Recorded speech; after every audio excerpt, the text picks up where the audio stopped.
Welcome, everyone. Welcome to our Positive Link speaker series, The Art of Positive Communication, 6 Practices to Creating Connection and Leading Effectively. It's being presented by the Center for Positive Organizations at the University of Michigan's Ross School of Business. I'm Amy Young, a core faculty member at the center and a lecturer of business communications at the Ross School of Business. So a few notes about the technology before we get started today. Attendees are on as view-only participants. This means that you cannot be seen or heard. We've turned off the raise hand and the chat features, but you can be asking questions through the Q&A feature. Questions are going to be visible to everyone, and we invite you to upvote your questions, the ones that you like in particular. We won't be able to get to all questions, but the ones that get upvoted we'll be able to get to. We've enabled a live transcription service for our event. The feature can be turned on or off using the Zoom settings at the bottom of your screen. And lastly, we're recording this event and we'll post it on the Center for Positive Organizations website as soon as it's available. Before we begin, let's thank the people who are making this possible. Sanger Leadership Center, the Tauber Institute for Global Operations, Samuel Zell and Robert H. Laurie Institute for Entrepreneurial Studies, Lisa and David Drews, Diane and Paul Jones. So all of them are sponsoring this event and make it possible. Also like to thank our series promotional partners. So Ann Arbor Spark and the Managerial and Organizational Cognition Division of the Academy of Management. So at this point, I am so excited to bring to you a dear friend and colleague, Julian Marivelle. He's considered one of the fathers of the field of positive communications. So originally he grew up in Paris, France, and if you're real careful, you can still hear a little bit of that accent. But he came to the US as an exchange student in high school, and he went to college and graduate school here in the US.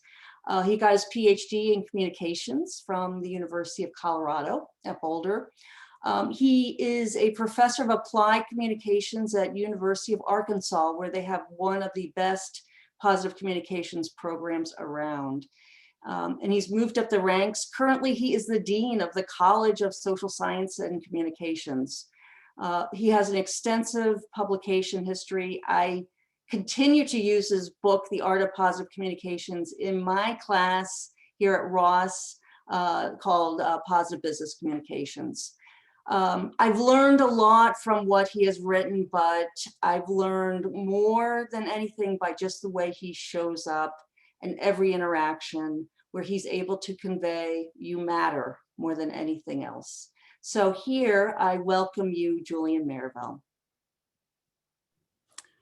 Thank you so much, Amy, for the introduction. Very much appreciated. It's good to see you and everyone here.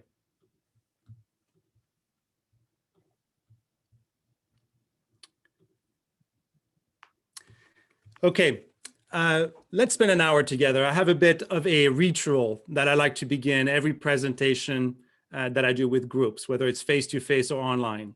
And I know that I can't see you, but I hope that you'll join me in this ritual anyway. Imagine that you were flying for wherever you live all the way to New Delhi, India. You're in the airport, you fly across the ocean, you land in New Delhi, and you get into the airport. And in this airport, you've never been. So you see things you've never seen. You see colors you've never experienced. You meet people you've never met. And you're waiting through the airport. And at the end, there's a taxi cab driver waiting for you. The question is, what would you say to the taxi cab driver?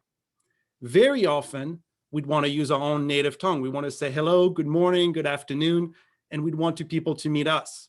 But wouldn't it be beautiful if you could meet that person with their language and greet them in their native tongue? So what we're going to do is start this session together by learning how you would greet if you were going to India. And some of you already may know. It's very simple. You can put your hands together like this. You'd make a slight bow and you would say namaste. It's such a beautiful greeting because namaste literally means I see the light in you. I see the part of you that has integrity. I see the part of you that has character. And I welcome this interaction with that understanding. So to all of you, wherever you are, I say namaste. I see the light in you, and I welcome this webinar, and hopefully we can learn together. One of my favorite research studies was conducted at Harvard. What they did is something that no other researchers had done. 75 years ago, they took 260 some participants, and they decided that they would follow them for the rest of their lives. John F. Kennedy was a famous participant in this research project. So they took these 260 participants and they said, we're going to just track you. We're going to conduct interviews with you. We're going to send you surveys. And the project has been going on now for 75 years. So they followed these young people. They were 20, followed them through their 20s. They studied them through their 30s. They studied them through their 40s and 50s and 60s and 70s and 80s. And the project is still undergoing today with some participants in the mid 90s to late 90s. George Vaillant is the director of the Harvard Grant Study and served in that position for about 40 years. And he was interviewed because he wrote a beautiful book called Triumphs of Experience. A journalist sat with him and just asked him, so what have you learned from collecting all of these data? You know, they've measured things like how many alcoholic beverages people consume on a daily basis. They've looked at their experiences in their family. They've looked at all of the possibilities that can happen in a person's life and a person's career. And George Vaillant, in the response, did not hesitate. This is what he said. He said, the only thing that matters in life are your relationships with other people. This is the perspective you get when you track people's journey through life for over 75 years. The only thing that matters are the relationships that you have with other people. And I think that may not be surprising. I think a lot of us, probably in this room, in this webinar together, feel like we want to be able to create a great marriage. We want to be able to have a lifelong partner with whom we share a lot of moments. We want to be able to create a meaningful friendship. We want to be able to raise our children to be good citizens and to stay connected with them. If we work, we want to be able to work in a place where we feel respected, where we feel valued, where we feel that we can thrive and grow as a person, as an individual. And if we're in the role of a leader, as probably many of you are, you probably feel some weight of responsibility for creating an outstanding organizational culture, and yet being able to meet your bottom line. So aside from those, we may have even grander goals, such as living in a more peaceful society where we're not divided by race or gender or ethnicity or even a political party. So we, I think, very much want to create good relationships with people, but we may not always know how. This presentation will show you how. I'm going to focus on the role that communication can play in creating positive relationships with people at work and at home. I'll talk to you as a professional and try to use examples that will illustrate what you can do at work, but I'm also going to speak to you as a person, hoping that the skills we'll discuss can be applied across all of the settings that matter in your life. I'll share 6 concrete behaviors that you can enact in your life right now, today, and we'll practice some of them together in this presentation. So you may wonder, what is Julian doing here in this webinar, sharing what he knows about positive communication? My journey started, when I was 15 years old, really, and Amy alluded to it. When I was 15 years old, I lived in Switzerland, and I decided that I want to study English. So my parents helped me register for a program where I flew from Geneva, Switzerland, when I was 15, all the way to what seemed like the middle of nowhere, formerly called Iowa. And I was picked up by a host family in Waterloo, Iowa, to study English.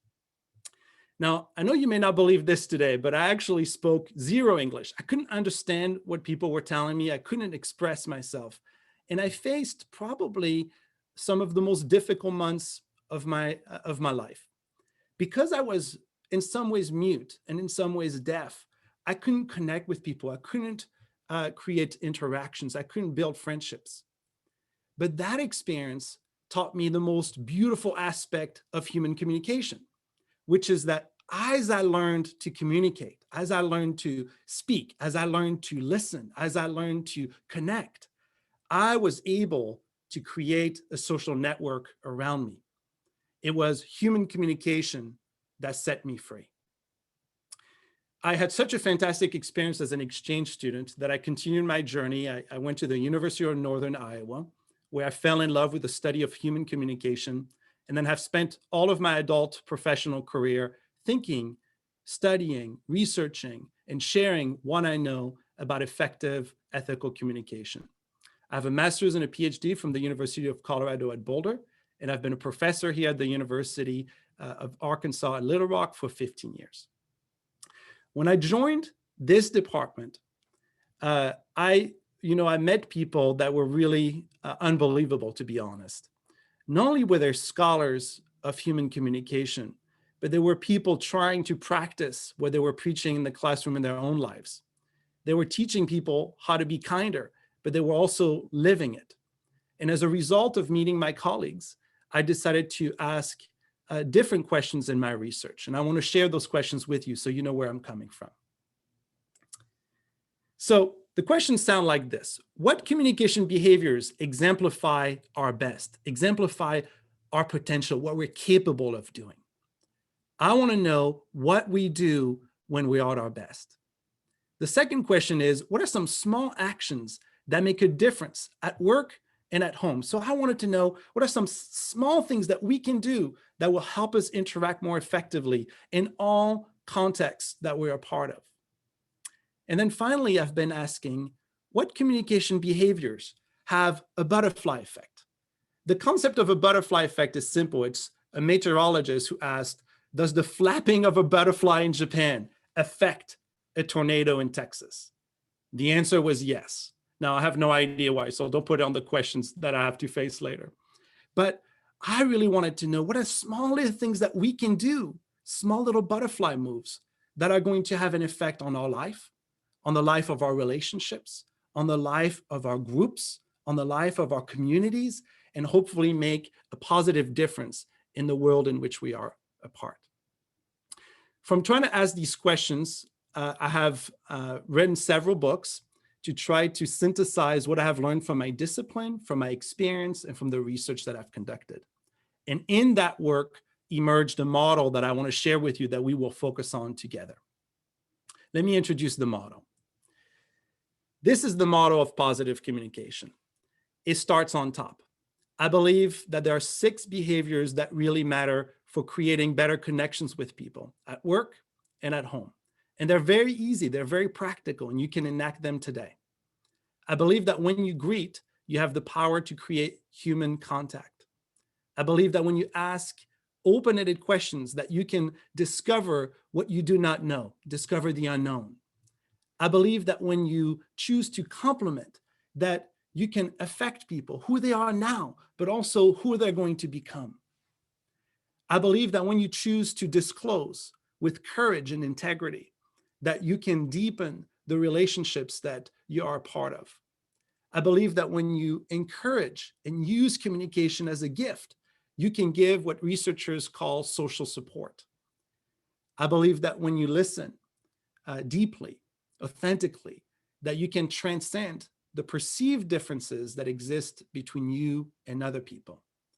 And there goes the butterfly effect, that when you practice these 6 simple behaviors, then what happens is you start to inspire and influence the people around you. You begin to make a change in yourself that translates into a change in relationship, and that helps to co-create better social worlds around you.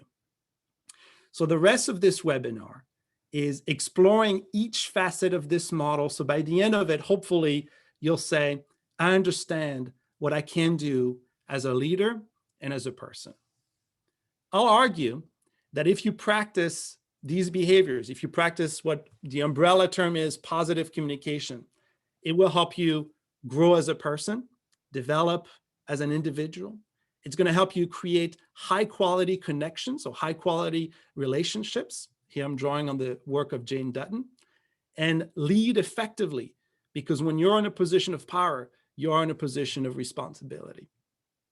So let's unpack some of these ideas together in the time that we have available.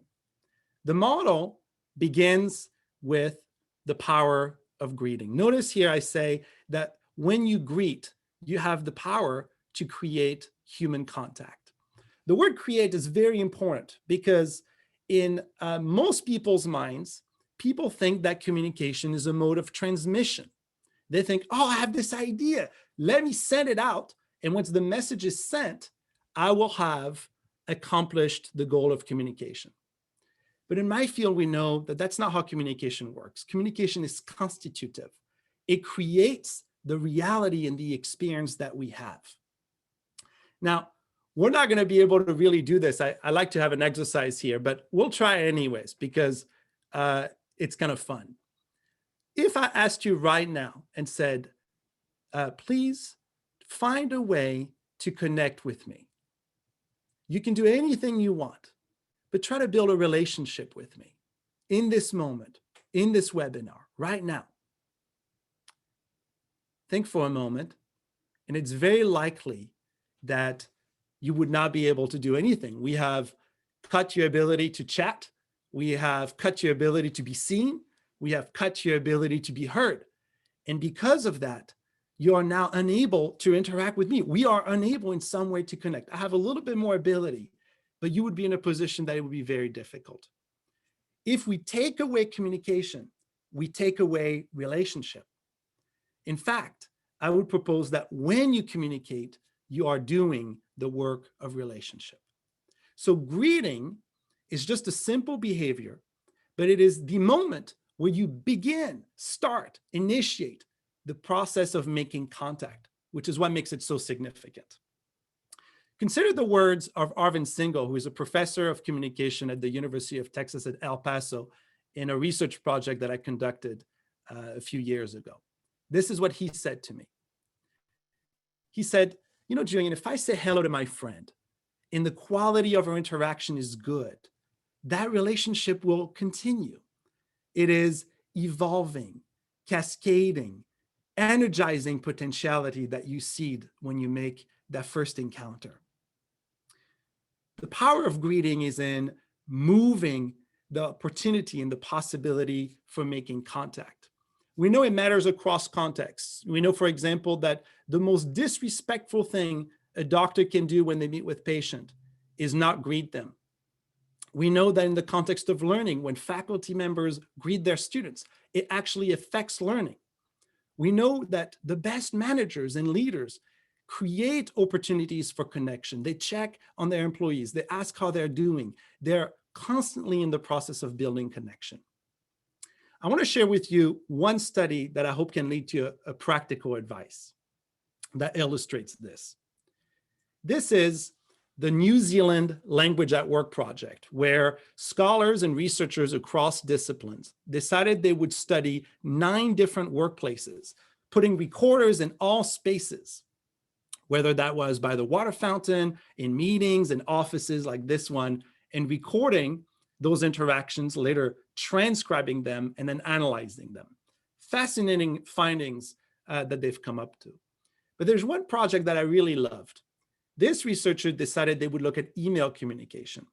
They took 900 emails in one company that was experiencing a lot of hardships, conflict. A lot of people were not staying there. They were finding other opportunities for professional development. There was a high level of conflict, very high level of low morale.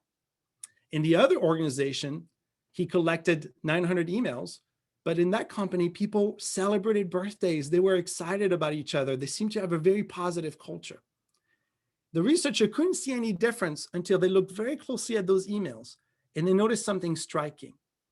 In the organization where people did not get along, where there was high conflict, high turnover, low morale, the emails sounded like this. The meeting is at 5 o'clock. That's it. That was the email. But in the company where people were getting along, where people had high quality connections, the email sounded more like this. Hi, everybody. Hope everybody is doing well. Looking forward to seeing you at our meeting on Friday at 5 o'clock. Have a great week. Warmly, John. You see, that difference is that communication is not just a mode of transmission. The content is the same, but the little particles that we add help us manage the connections that we have with other people. This part of the model is an encouragement for you to move in the direction of others. And I want to leave you with some tangible things you can do when you think about this part of the model. You can do this today. Today, initiate contact with 3 people that you do not know very well, but who are stakeholders in your organization. It can be anybody around the organizational hierarchy. Greet them, ask them how they're doing, take a little bit of time to connect with them.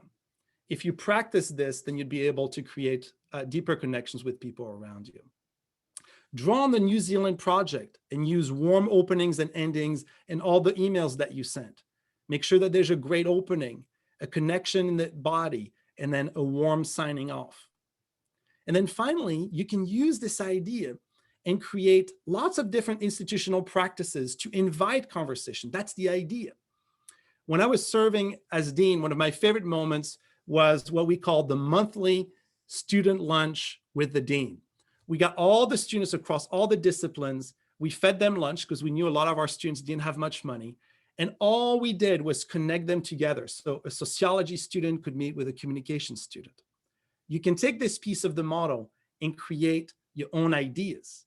But you have to remember that it is the greeting, it is the invitation that is going to create something new in the relationship. I like to remember myself of the words of Tom Soha, who is professor of communication at Old Dominion University, who once told me, when you greet, you invite. I think it's fundamentally important. The first part of the model is about the power you have in initiating connection with people around you and starting them. We're now going to focus on the second part. The second part of the model is really about using questions to place yourself in a position of discovery. I once interviewed Jerry Phillipson, also a professor of communication. He's at the University of Washington. And this is what he said to me in the interview. He said, there's probably no communicative form more valuable to you than the question. The question is the variable that makes the difference. Why would a great communication scholar and teacher say good communication all comes down to your ability to ask questions? Well, the answer lies right there in the words. When we ask questions, we are going on a quest. We're already putting ourselves in a position to discover more, to learn. We're a position of humility. Now, unfortunately, not all questions help us accomplish this kind of goal. So I'm going to focus on a very simplistic distinction. In the field, we distinguish always between closed-ended questions and open-ended questions. Notice that closed-ended questions tend to narrow and control human interaction. If I said, do you like the color blue or yellow? Boom, you'd have to choose. You'd have to choose, is it blue, is it yellow? I don't know your favorite color, but I have controlled the responses that are at your disposal. Those are called closed-ended questions. Open-ended questions, on the other hand, tend to expand. And the key word is they give participants freedom, the freedom to decide what to share and what not to share. So if I say, tell me about some of your favorite experiences in your life. Boom, open. I've now given you the freedom to choose and select what to share. I have chosen the topic, but you have lots of options in terms of what to disclose. That distinction for me is at the heart of something you can learn to do as a leader. In presentations and training like this one, I always encourage participants to learn to flip their questions, to change them from closed-ended to open-ended. So for instance, it's Monday morning, you're coming into work, you're passing by your team, it's very likely you could use this question. Did you have a good weekend? Yes, no. Okay, great. Can I go back to work now? We often ask that question because we want to close down the encounter. But what if in that moment, instead of closing it down, you would ask, what did you do this weekend? Now, we can debate and say, well, I don't have time to ask big questions. But structurally, it is a fact that if you move the questions to an open-ended, you're going to get different answers. You're going to be in a position of curiosity. Or what about when we do annual reviews? It's very tempting when we meet with staff to say, did you have a good year? Yes, no. Okay, now I want to get you some feedback. I've got a few things that I want to talk to you about. But what if we flip the script? I learned this from an organization here right in town, Performance Group Management in Little Rock, Arkansas. They really wanted to create a positive culture for employees. And I was talking to one of the VPs and he said, we changed a lot of our culture by changing the questions we ask at annual reviews. We started to ask questions like this. What can we do to help you reach your potential? What can we do this year to serve you and help you grow? And as a result, not only were they able to retain their employees, but they were able to find ways of helping them grow internally and build what has been celebrated many times over here, a very, very positive culture. Or what about when we do community work? I do some research currently with Heifer International, which is trying to make an impact around the world and create personal transformation in individuals as they rise out of poverty. But very often the question can begin with, do you need help? But often you can create more change by flipping that question.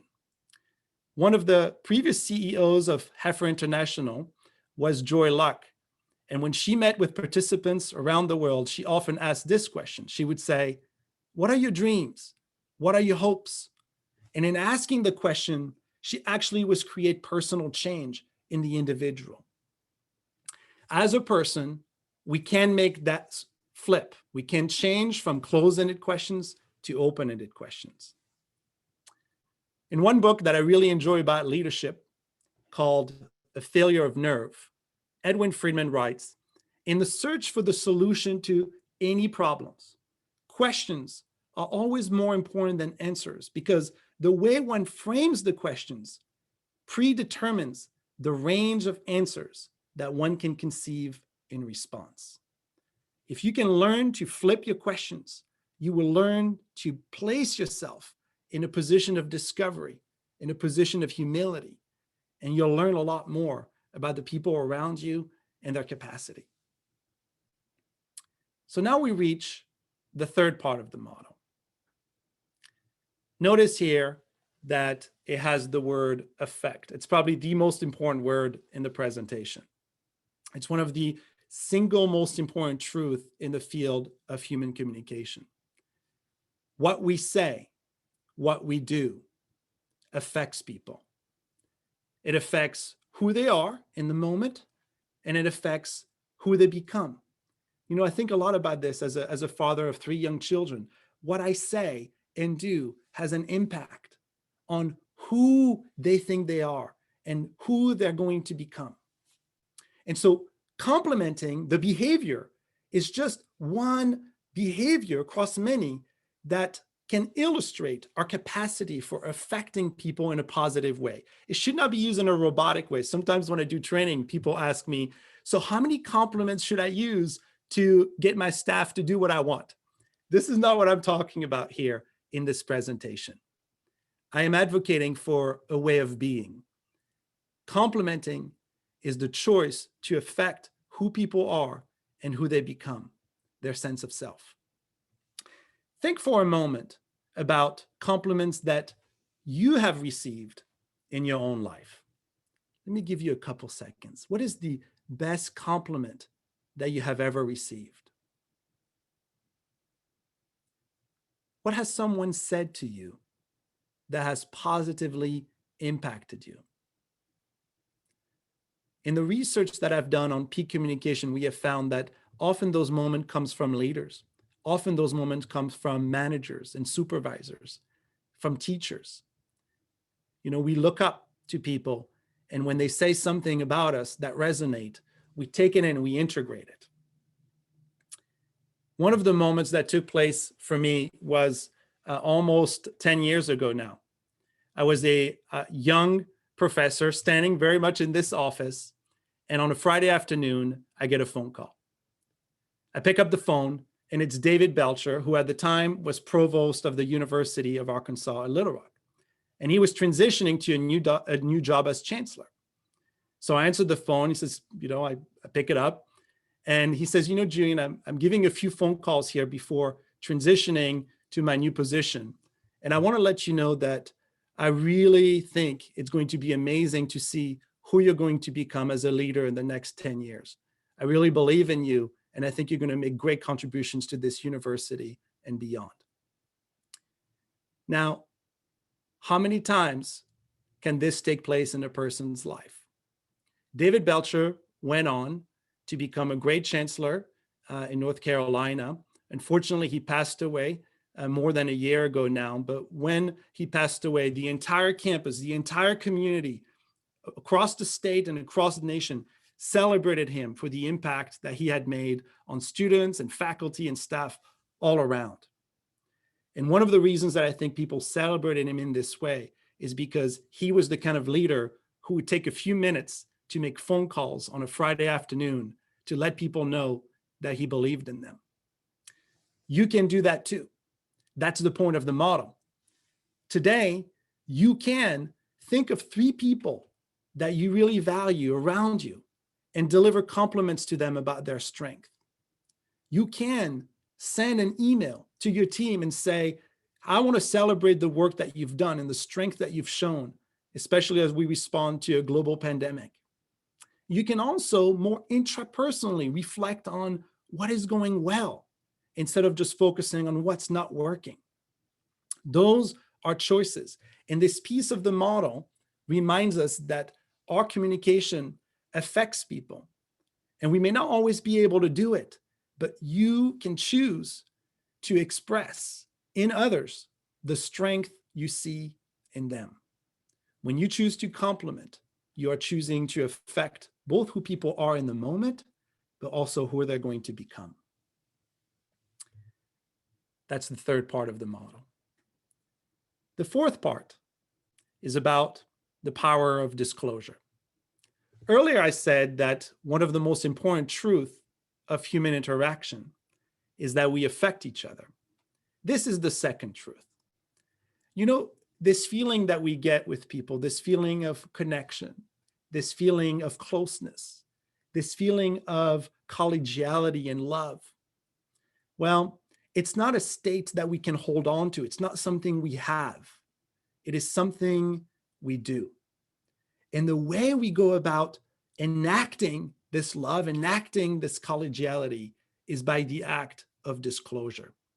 Disclosure is simple.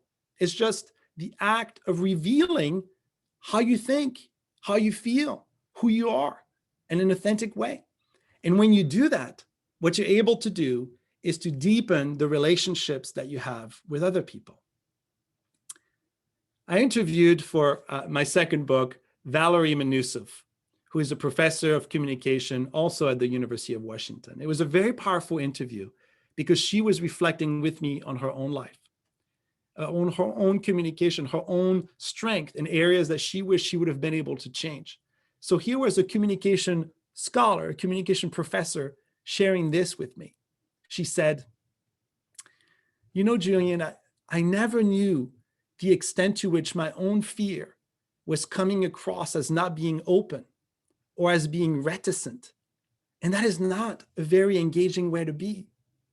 And in the interview, she shared with me all of these missed opportunities, these missed relationships, these missed connections, because instead of opening, she was being closed. She was not allowing people in. Now, I like to think of this part of the model both about an act, like the act of disclosure, but I also like to think about it as kind of a life movement that we can, as communicators, as people, move in the direction of opening up with hopefully some authenticity. Now, we know in my field that not all disclosure has the same function. So it does need some common elements. We, when we are interacted, for people to connect, the disclosure needs to be authentic. It has to reflect this, this narrowing between what you feel on the inside and what's going on the outside. It has to be genuine. This thinning the line, we call this congruency, according to Carl Rogers. This thinning of the line between what's going on inside and what's going on outside. It has to be communication that's truthful and honest.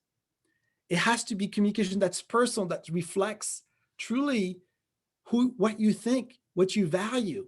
It has to have integrity. And then more importantly, it has to be human. And the more your experience can reflect this common humanity, the more it's likely to connect with other people when it's spoken. There are a lot of examples of how disclosure matters for leadership, for organizations.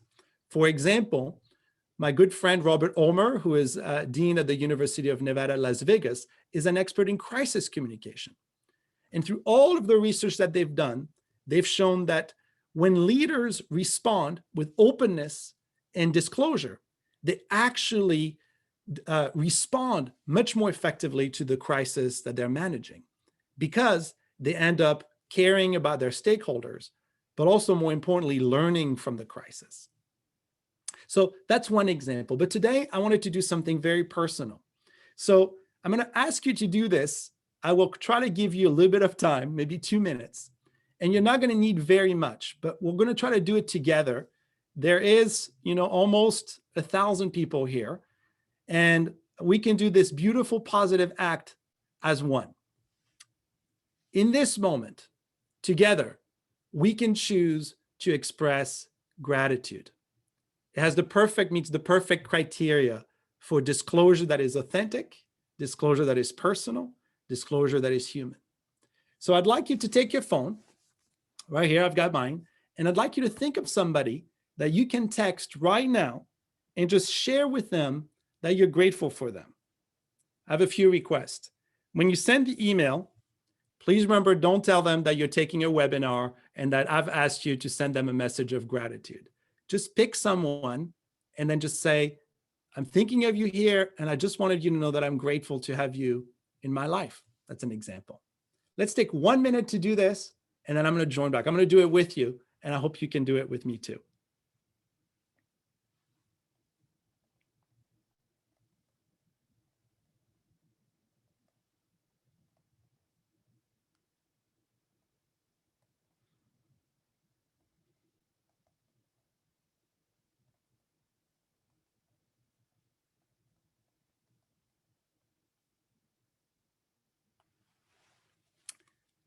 Sometimes you have to do the hardest part, which is to press send.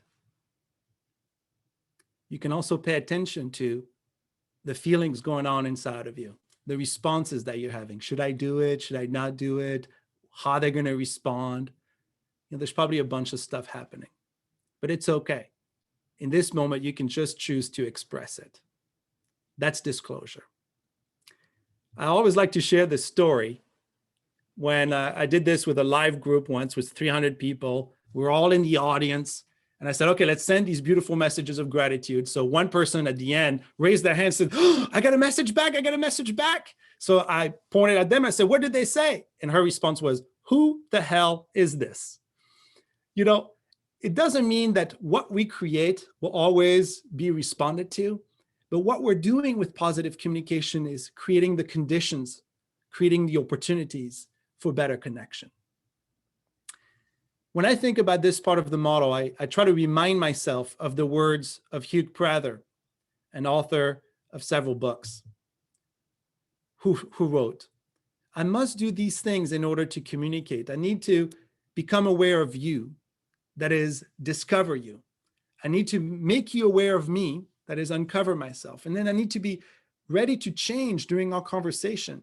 And then I need to be willing to reveal my changes to you.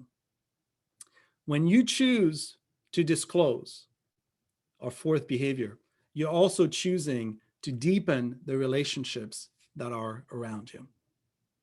That's the fourth part of the model.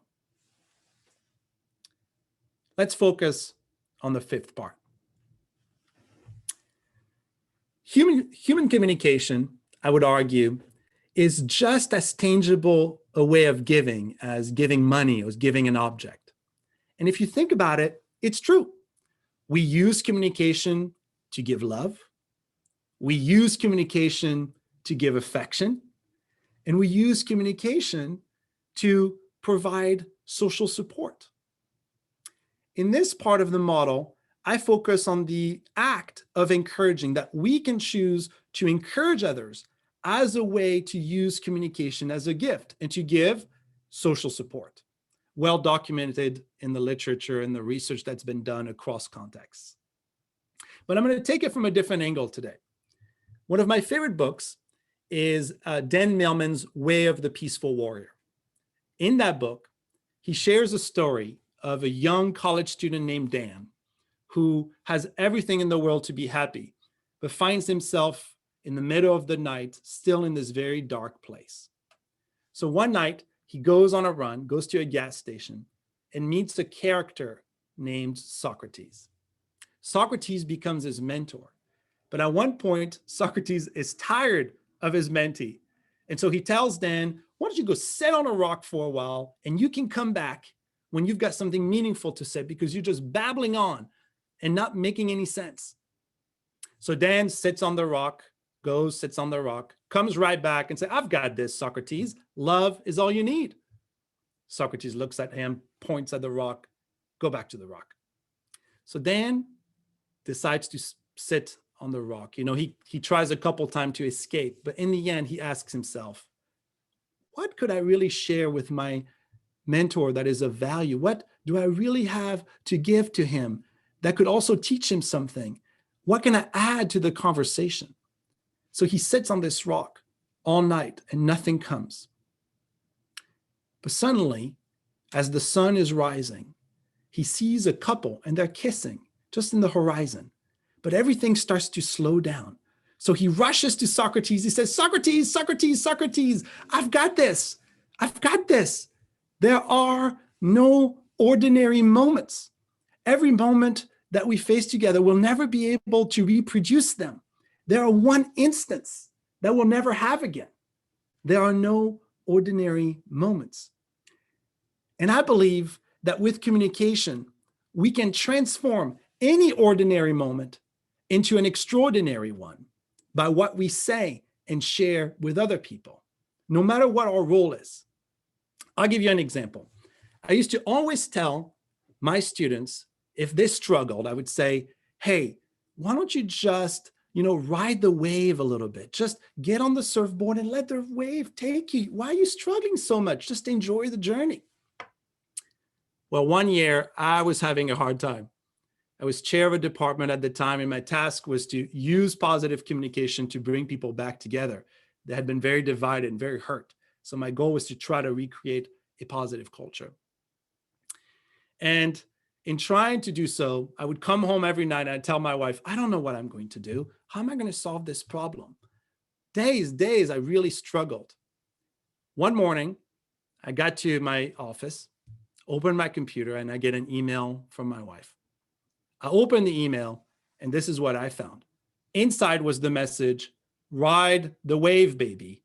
And then she had photoshopped a picture of me on a real surfer. There are no ordinary moments when your spouse takes a little bit of her morning to give you words of encouragement to support you. That is the power of communication. What we say and do can make impact, not only in that moment, but it can be drawn on as a source of support for years to come. I remember it to this day. I can share it with you. To ride the wave. I'm going to share another example. I've conducted some research here on peak communication. Peak communication are conversations that people have in which they experience great joy and great happiness that tend to be memorable. And I want to share one example for you in this interaction. This is LaShonda, and I hope that you can just enjoy it. It's about 2 minutes long, so I'll see you in 2 minutes. And so I didn't really consider college, one, because we were so poor, and I was like, oh, how am I going to pay for that? So our college night, I had a recruiter come, and he was like, well, what do you want to be when you grow up? And I never really thought about it because I didn't think about, my goal was like to finish high school successfully. So, and I was like, well, I don't think I'm college material unless I get a scholarship, and it would have to be an athletic scholarship. So softball or volleyball or even band, because I was a band geek, like sixth grade through 12th grade. And he told me, he said that, and he was like, he seriously looked at me and was like, you can be anything you want to be. He was like, this school is offering you a chance to go to school. You may not be able to start at, because I was worried I was going to start remedial courses, and he was like, you don't know that. You don't know that until you try. And from that, and I applied, I got accepted, and he followed me throughout my first 2 years in college, just that voice of encouragement. And he told me when I transferred, I left Bethel because they really didn't have my program, and he was like, be confident, be strong, be resilient. And those are like my foundation. I am probably the most resilient person you've ever met. Like, it's so hard for me to give up on anything that I would start. And I built myself up on his words. So, I'm trying not to cry now, because they were so strong and they were so powerful. And when you don't come from a family that has a huge education background, you don't feel like you can do that, because it's not what you see every day. So I seriously built my life on those three. What adjectives? Be confident, be strong, be resilient. Those are very short phrases in a scheme of a person's life. And yet, years later, LaShonda can recall them. She can feel their impact on them. And she said, I built my life on these words. That's the power of human communication. When we interact with one another, we can use language, we can use nonverbal acts as a way to deepen the connection, but to transform an ordinary moment into an extraordinary one. When you choose to encourage, what you are doing is choosing to use communication as a gift and provide what we call in the field social support. That's the fifth part of the model. Let's move to the final element. In this part of the model, I suggest that if you can choose to listen deeply, you can transcend the perceived differences that exist between you and other people. That we can overcome our difference by the way that we interact with one another. Now, creating deep listening is not a small feat, and learning how to become a better listener is not a small feat. We know every leadership book, probably on your bookshelf, will talk to you about how to be a better listener and say, good leaders listen deeply. So how can we get there? Here, I'm going to share, just for the day, just since we're on a time frame, I'm going to share one simple thing you can do. And I hope that you can feel it. So do this with me. Wherever you are in your office, in your home, and take your right hand and make a really tight fist. I want you to feel this pressure here. Okay, feel the tightness. Maybe you're angry. Now, all I want you to do is take your right hand and slowly open it, just like this. This is the story of listening. Listening is all about accepting. Listening is all about receiving. You can learn to listen more deeply by maintaining really a high degree of openness to other people's perspectives, to other person's viewpoints. You can cultivate a higher level of listening by withholding from judgment, withholding from evaluating people and their actions. Carl Rogers called that unconditional positive regard. Regard is simply the way we look at people. Positive is warmth. Unconditional is without any conditions. So if you can move in the direction of approaching people with warmth and without any conditions, you're already on your way to deeper listening. In order to listen deeply, you have to cultivate in you a high degree of empathy, the ability to look at other people's perspectives, not to see whether they're right or wrong, but to understand their vantage point. And then finally, you have to learn how to be able to give somebody your full attention. A quick tip is just the act of leaning in, actually in your body, will start the process of deeper listening. So if you're in a meeting somewhere, I have two pieces of advice. One, instead of leaning back, instead of withdrawing, just lean in a little bit. That will communicate better listening. And then if you get really frustrated, then take your hand, put it underneath the table, and just open it slightly. Arvind Singhal, the professor I mentioned earlier, in his interview talked about his life with me and the power of listening. This is what he said. He said, you know, I've learned to make the effort to listen and to truly listen and to shut up what's going on. I'm telling myself, just shut up, Arvind, just let it happen. Embrace the lessons. Lean into the discomfort. Don't fight it. Lean into it if you can. Be vulnerable for a moment, because then you will be fully present. What Harvin discovered in his experience as he's trying to make a global impact with positive deviance work is his response used to be, I fight or I flight. But there's a third way. And that third way is, can you lean in? Can you open up? Can you shut up what's going on inside of you and embrace the discomfort and let the interaction take place? And when you do that, we can each learn to transcend the perceived differences that exist between us and other people. In this part of the model, I believe that you can choose to listen more deeply. Here are the 6 behaviors that I was hoping to introduce to you. I believe that if you practice positive communication, this series of actions that I've just shared, it's going to help you grow as a professional, grow as a person, strengthen who you are as a communicator. It's going to help you create high quality connections and high quality relationships at work and at home, because we know they matter. And then it's going to help us to lead more effectively. I've tried to share in a very simple model these behaviors, concrete, small actions that I believe have a butterfly effect. I believe that if you choose to greet, that you will be able to create human contact.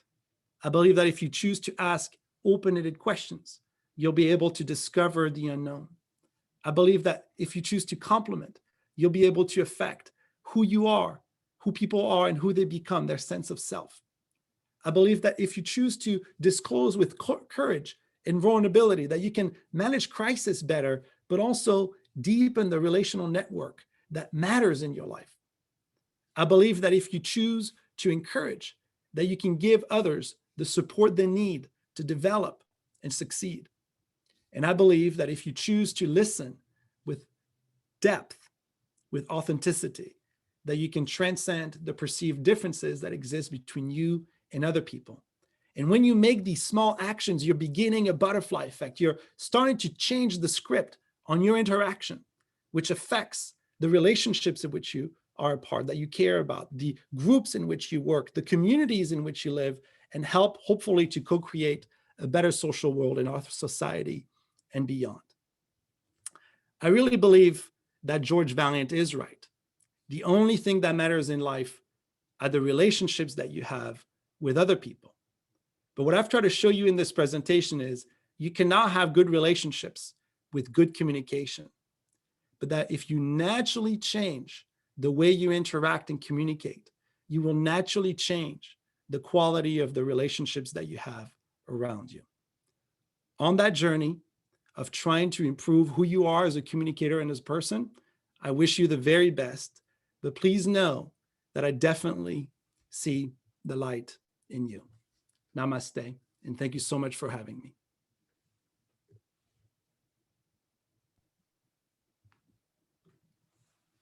Thank you, Julian. I think we have time for maybe 1 or 2 questions.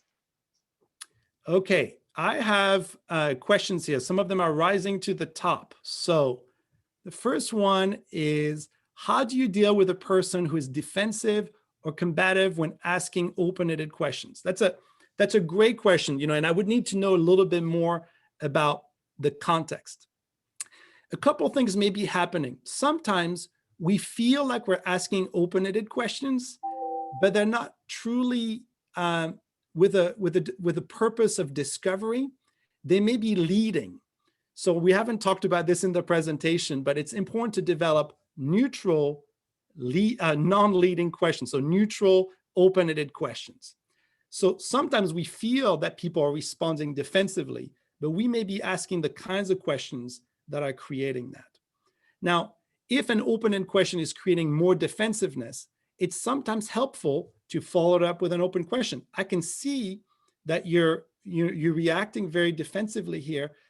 Would you help me understand what's going on with you so I can see it from your perspective? So just tell me about your experience so I can understand it, can help flip the script. Notice that I'm still using an open-ended question though, and trying to diffuse that situation. Okay. I have a question here. How do you balance the pressure of being succinct with the desire to incorporate more positive communication? That's a great question. When we started doing research in healthcare and showing that communication was really important for patient care, the major response for physicians at the time was, we don't have time. We don't have time to develop patient-centered communication.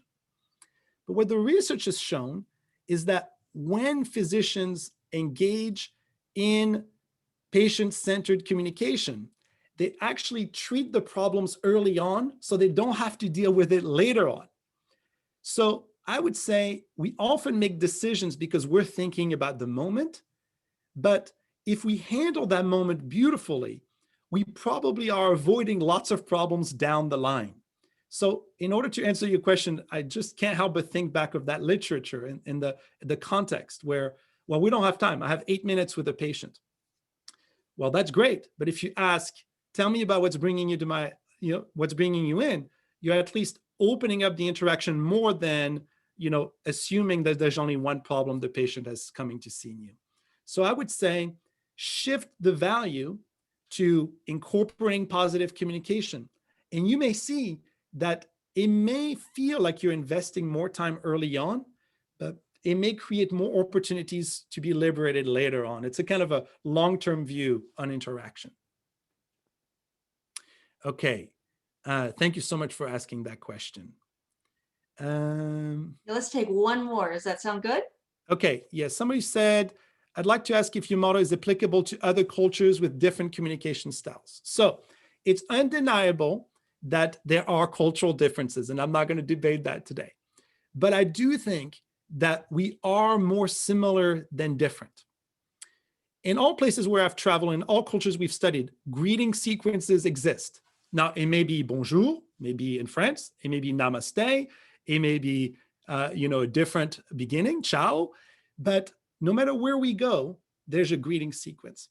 Positive communication is about focusing on that common denominator. And you'll notice that the behaviors I talk about are that we call them speech acts.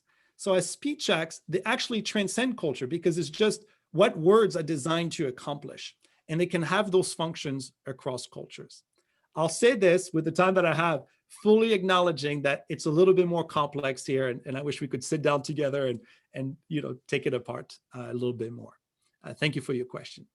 Well, thank you, Julian, and thank you for everyone attending. I can tell just from the questions that everyone really enjoyed this session. Just so that you know, we have taped this and we will make the link, we'll send it out within a week or so you can actually have the recording. I also want to let you know we have another Positive Link session coming up featuring Angela Duckworth and Daniel Southwick. That is going to be Monday, February 8th from 1 to 2 p.m. So look for links for that. That will be very exciting. Thank you again, everyone, for attending.